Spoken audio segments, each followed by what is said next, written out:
Welcome to Taitsing Academy. I'm your host Matt. On this channel, we will dive into the comparative analysis of Western and Eastern philosophical thinking, with a sharp focus on political philosophy especially. Thank you so much for your ongoing support. If you want to share a passion for intellectual exploration, make sure to subscribe. Let's jump into today's discussion. Today's topic is about the universal metaphysic of non-interference theories. I would like to use Laozi's Wu Wei and Nozick minimal state as today's example. What if the minimal state is not merely a modern political theory but a truth about reality itself? One that Laozi saw more than 2,000 years before Nozick. I want to make a claim, and I want to make it carefully. The minimal state is often presented as a distinctively modern, distinctively Western invention, something like born from neoliberalism, individualism, property rights, and something like Enlightenment constitutionalism, but I'm going to argue that this is too narrow. When Nozick defended in analytic language, Laozi had already intuited in metaphysical language that human flourishing depends on respecting the self-ordering tendencies of the world rather than trying to forcibly redesign it. So we can move through this talk. I want you to keep one sentence in your mind. The minimal state isn't a Western invention but a universal cosmic truth discovered independently by Laozi. And in the Western world, the same. The French physiocrats, Austrian School, Hayek, and Nozick all recognizing and forced redistribution violates the world's self-regulating principle. If that sounds provocative, good, let's test it. Here is a roadmap. History gives us the warning, political philosophy gives us the proper language, and Daoism gives us the metaphysics. Let me show you how this argument unfolds. First, we begin with a practical lesson. Large-scale coercive redesigns of social life often backfire. That's why I start with Versailles, with planted economies, and with redistributive theory that sound humane but struggle once they met complexity of real human action. The claim here is not that every intervention fails, but that is a recurring pattern. The more confidently rulers try to impose a total design, the more likely they are to destabilize the very order they hoped to improve. Secondly, we will move into modern political theory. Nozick gave us a rigorous account of side-constraint rights and the minimal state. John Rawls, by contrast, gives us the most powerful modern defense of redistribution or distributive justice. So that is not a straw man debate. It is a strongest case for patent justice against the strongest case for non-interference, and right at the center sits the question: are persons raw material to be arranged according to a moral pattern, or are they ends whose voluntary interactions generate legitimate outcomes? Thirdly, we go to Benet's policy into metaphysics. This is where Laozi matters. Daoism is not simply a chill philosophy. It offers a deep ontology of emergence spontaneously, and natural order. Terms like Dao, Wu Wei, Tian Dao, and Ziran describe a world that does not need to be centrally engineered to become intellectual and balanced. If that sounds familiar to readers of Hayek or even Adam Smith, that is exactly the point. Is different traditions, same insight. Order often arises without a dominating designer or ruler.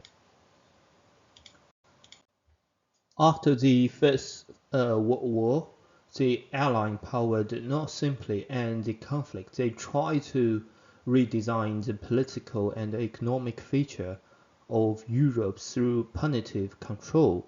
The Treaty of Versailles imposed territorial losses, military reconstructions, and crushing reparation on Germany. So on my research, it shows that this may have looked at accountability.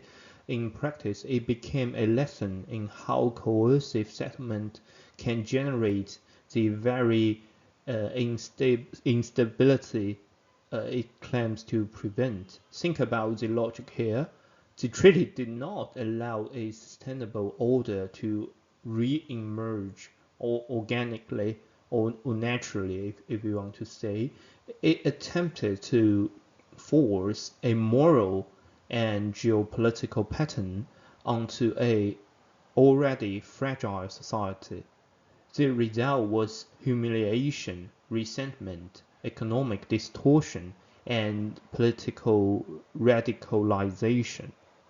And of course, historians debate in detail as they should, but the broad lesson remains powerful.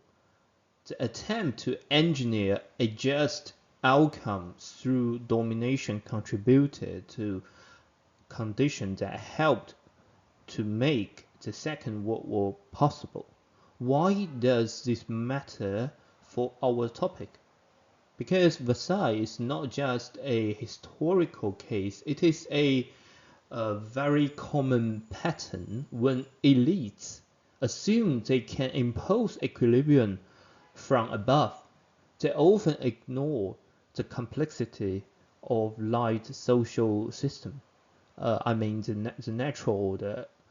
It's like pressing down on one side of a waterbed and being shocked when the distortion appears somewhere else.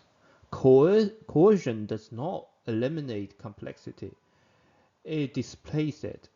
And that is exactly what both Nozick and Laozi, in utterly different vocabulary, warn against. So I'm not saying Versailles proves libertarianism. That would be over simplistic. I'm saying it dramatizes a larger truth when human beings attempt to seize the role of cosmic planner. Unintended consequences follow. So the more total the design, the more dangerous the backlash. At a first glance, Laozi and Nozick seem worlds apart, but when you look closely, they had very similar political intuition. Let's put the two side by side. Nozick minimal state arises from moral theory of rights. Individuals own themselves. They are not instruments for the others, and the state is justified only insofar as it protects against force, theft, fraud, and enforces contracts. And Laozi's Wu Wei, by contrast, is not built out of right language. It comes from a vision of the cosmos in which overactivity, over-regulation, and forced moralization disrupt natural harmony. Different starting point: moral individualism on one side, metaphysical naturalism on the other. and yet both traditions arrive at a similar warning. Do not treat society as clay in the hands of rulers. It's a little bit ridiculous. Nozick says patent redistribution violates side constraints because it rapidly invades people's life and holdings. Laozi says governance multiplies disorder precisely by trying to suppress it. In Western terms, Nozick asks us to respect boundaries. In Daoist terms, Laozi asks us not to force the grain of reality. One sounds like constitutional restraint, the other sounds like ecological humanity. But notice what they share. Both reject the fantasy of benevolent total design.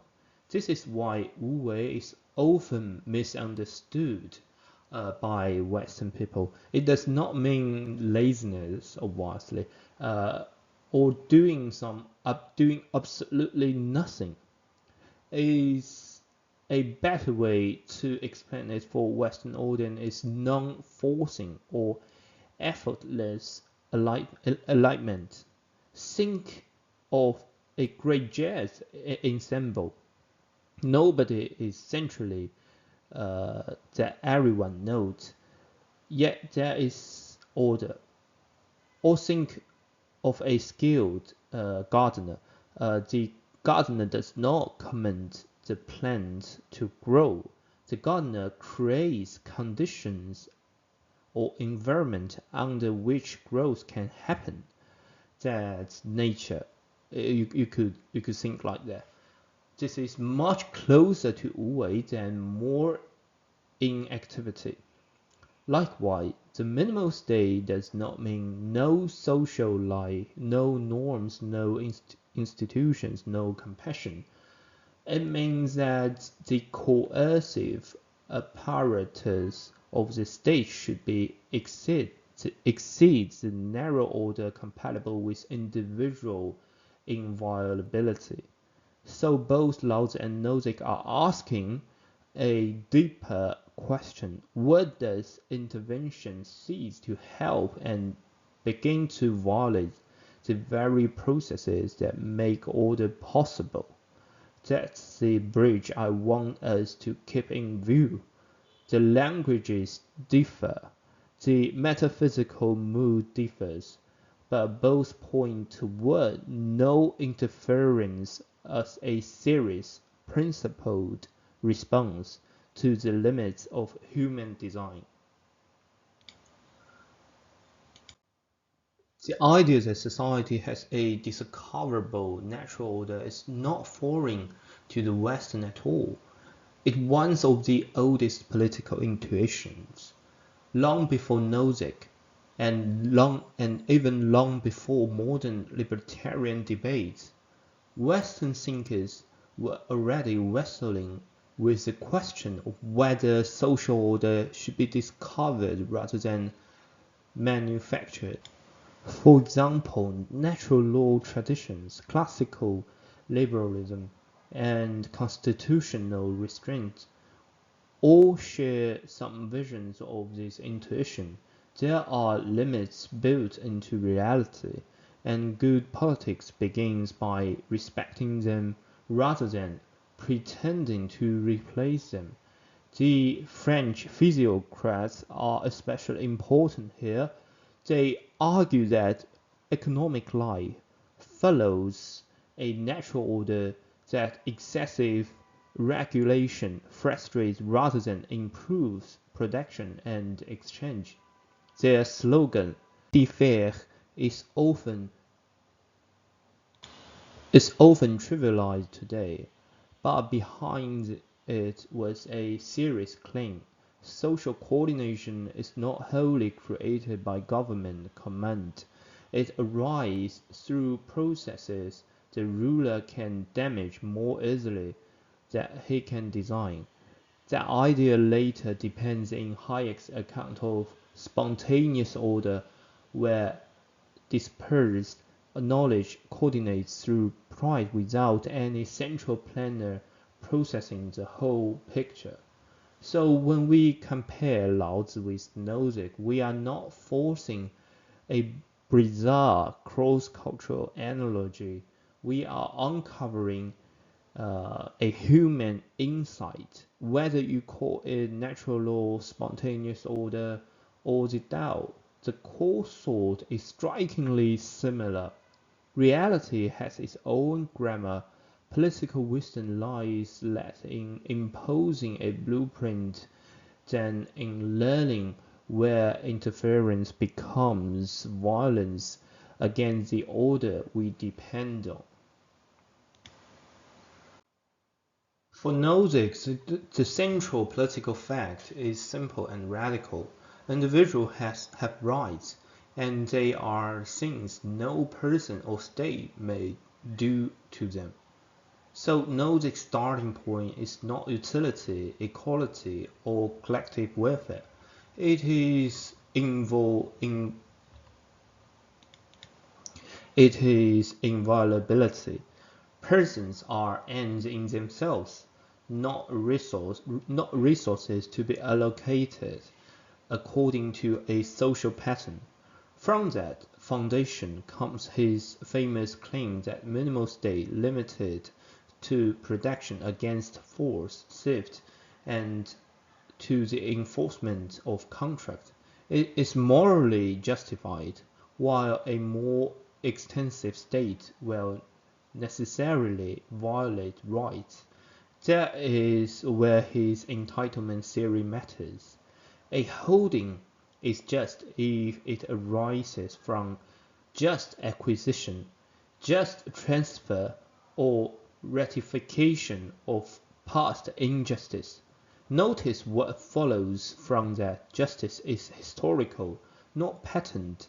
We do not evaluate a distribution by asking whether it fits some preferred end state like equality or maximizing the position of the least advantaged. We ask how did it come about? If free people engaged in voluntary exchange, the resulting pattern, however unequal, may still be just.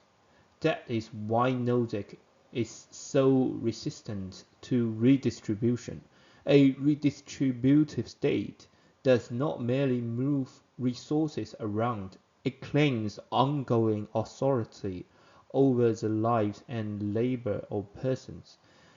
And for Nozick, that means treating some individuals as means for the purposes of others, whether or not one argues that is the moral sharpness of the view, and it is what makes the compassion with Daoist non-interference philosophically serious.